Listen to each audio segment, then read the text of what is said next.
উপরে করার জন্য, নির্বাচনের পরিস্থিতি সংখ্যা যুক্ত করার জন্য অনেকে ষড়যন্ত্র করছে। জনগণকে সাথে নিয়ে সবাই 12 তারিখ মা বোনদেরকে নিয়ে ভোট কেন্দ্রে গিয়ে ধানের শীষে ভোট দিয়ে বাংলাদেশের আগামী জনগণের শাসন নিশ্চয়তা বিধান করতে হবে। যেহেতু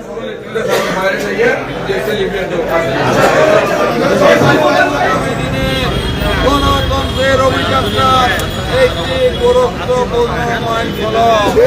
বাংলাদেশের আগামী দিনে গণতন্ত্র থাকবে কিনা, মানুষের অধিকার থাকবে কিনা, ভোটের অধিকার থাকবে কিনা, সেটাই নির্বাচনের মধ্য দিয়ে প্রতিফলিত হবে, সিদ্ধান্ত হবে।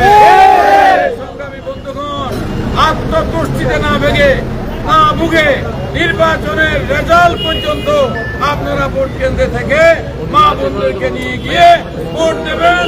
জনগণের দুয়ারে দুয়ারে গিয়ে ধানের শীষের দাওয়াত পৌঁছে দেবেন এবং নির্বাচনে বিজয় ছিনিয়ে আনবেন।